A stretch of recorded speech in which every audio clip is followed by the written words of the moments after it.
Shalom, selamat pagi Bapak Ibu Saudara terkasih. Senang sekali kami bisa menjumpai Bapak Ibu semuanya. Hari ini, Selasa 2 Agustus 2022. Mari kita mengawali ibadah kita dengan menyanyikan lagu dari Kidung Jemaat 454, Indahnya Saat yang Teduh.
Mari kita satu dalam doa.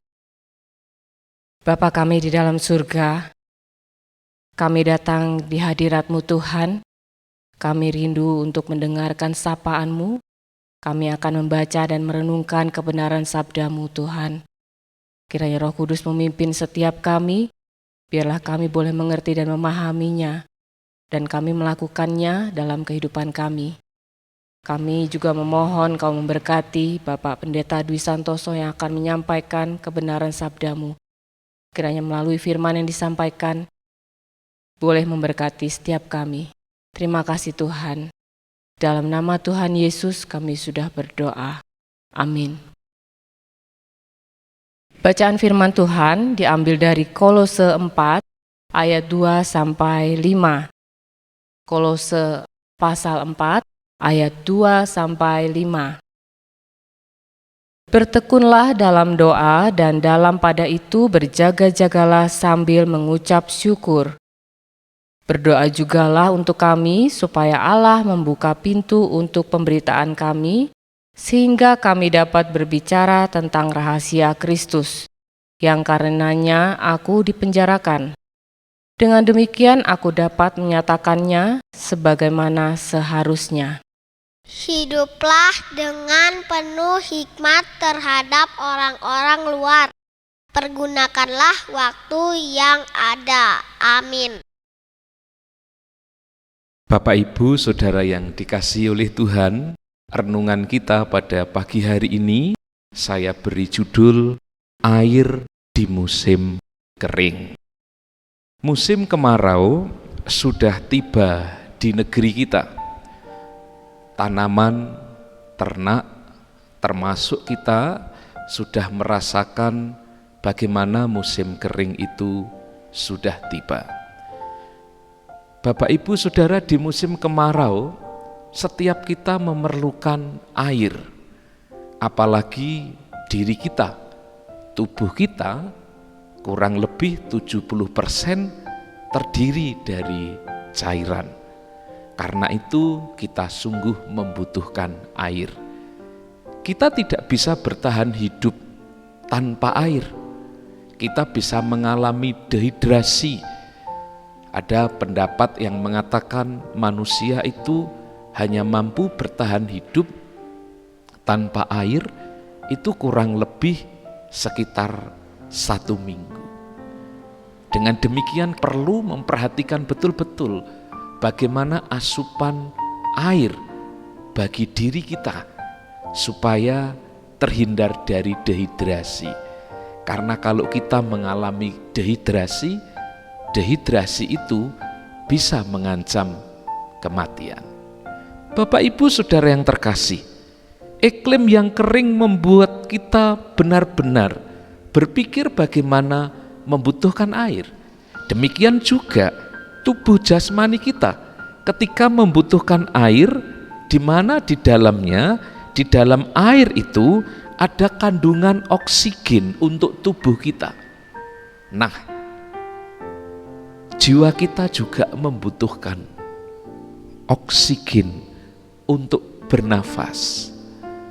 Dan oksigen untuk bernafas bagi jiwa kita itu adalah berdoa. Berdoa adalah nafas hidup kita sebagai orang percaya. Berdoa bukan saja bentuk komunikasi kita kepada Tuhan, tetapi berdoa itu menjadi sebuah kebutuhan agar jiwa kita ini tetap disegarkan. Berdoa menjadi kebutuhan kita agar manusia rohani kita tetap nyambung kepada Tuhan. Karena itu berdoa bukan saja sekedar kebiasaan, tetapi berdoa memang kebutuhan kita kepada Tuhan agar jiwa kita bisa bernafas sehingga bisa terpelihara dengan baik. Bahkan di dalam bacaan kita dikatakan bukan hanya sekedar berdoa, tetapi Rasul Paulus mengatakan berdoa dengan tekun. Mari kita lihat di ayat 2. Di sana Rasul Paulus mengatakan bertekunlah dalam doa dan dalam pada itu berjaga-jagalah sambil mengucap syukur. Kita dinasihati supaya berdoa dengan tekun. Kita tahu apa itu artinya berdoa dengan tekun. Bertekun berarti mengerjakan sesuatu dengan berkesinambungan, dengan penuh semangat, senantiasa, tidak putus-putusnya, tidak jemu-jemu, terus menerus. Kegiatan yang dilakukan dengan penuh semangat, totalitas. Sungguh-sungguh berdoa menjadi satu kegairahan, sesuatu yang menyenangkan bagi kita, sehingga kita melakukannya dengan penuh antusias. Bapak Ibu Saudara, banyak orang malas berdoa dengan dalih mengutip ayat Alkitab. Orang mungkin mengatakan, Pak, roh itu memang penurut, tetapi daging itu lemah. Itulah banyak yang menjadi alasan orang menjadi malas berdoa.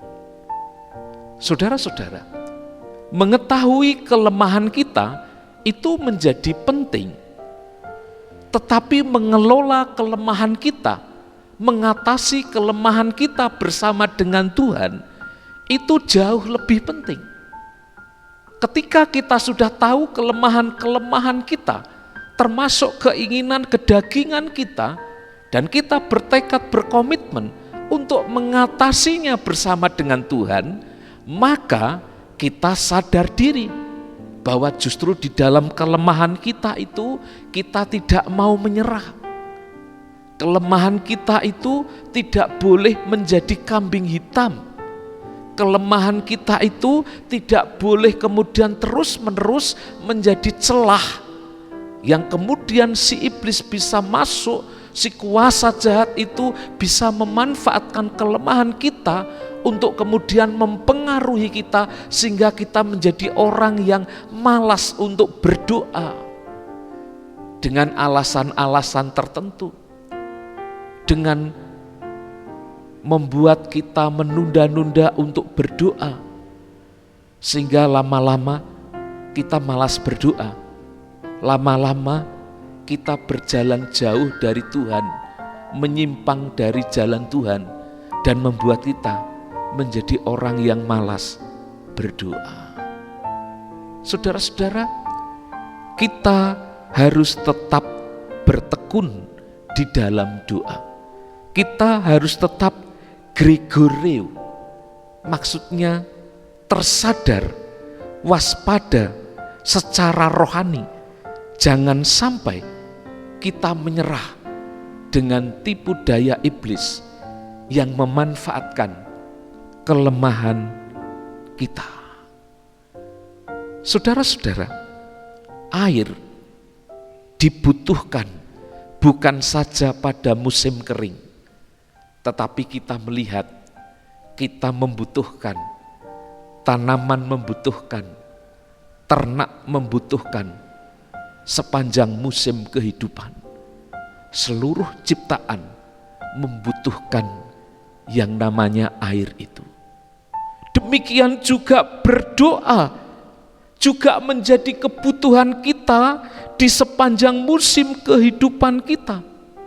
Dengan kita berdoa, kita membuka diri kita untuk mencari kehendak Tuhan, sehingga kita bisa bertindak secara bijaksana, secara benar, secara bertanggung jawab, dengan penuh hikmat untuk melakukan pekerjaan-pekerjaan Tuhan yang Tuhan percayakan kepada kita itu. Dan itu sesuai dengan harapan dan nasihat Rasul Paulus.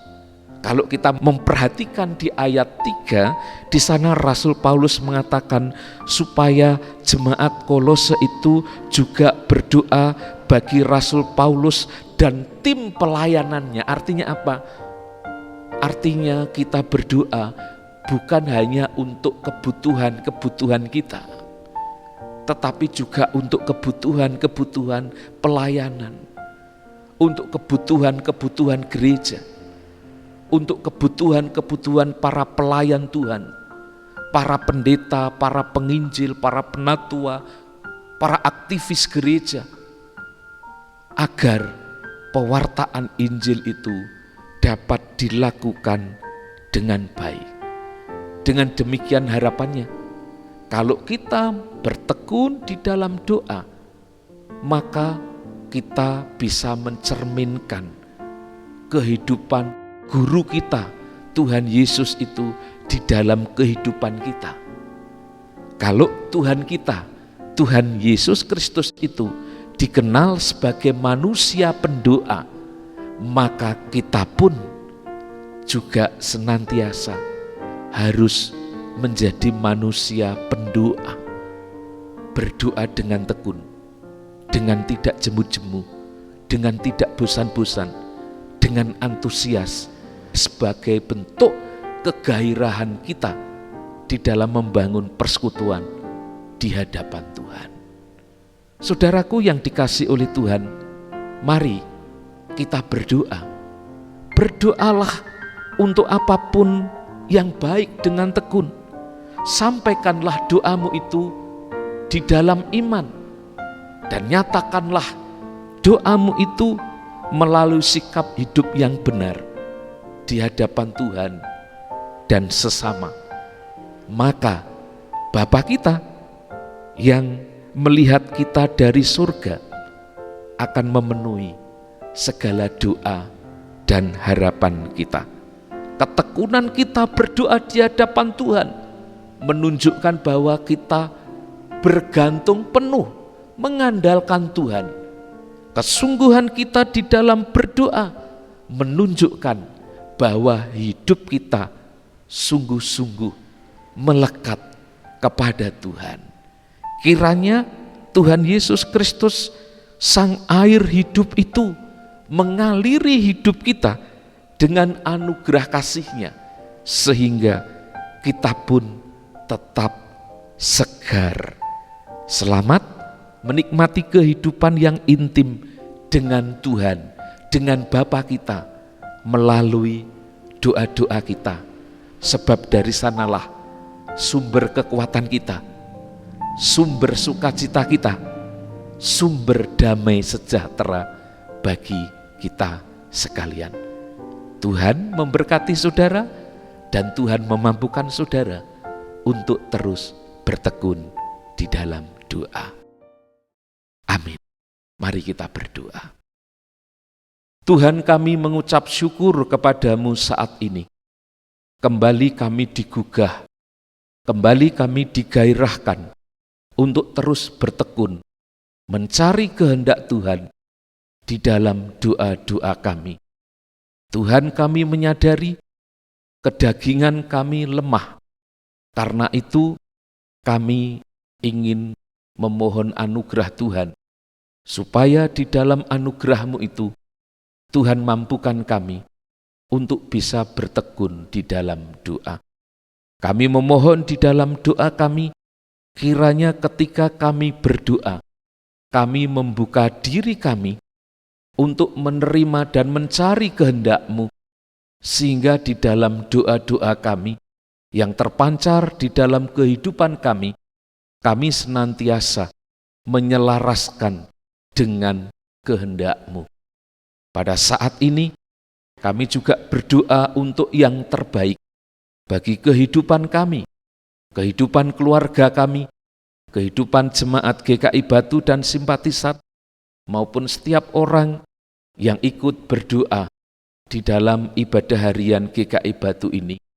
Kiranya Tuhan yang memberkati kami, menganugerahkan hal-hal yang terbaik bagi kami, dan kiranya setiap nafas kehidupan kami boleh alaskan di dalam iman, mengandalkan kepada Tuhan, Tuhan Yesus, Allah yang telah mengajari kami berdoa.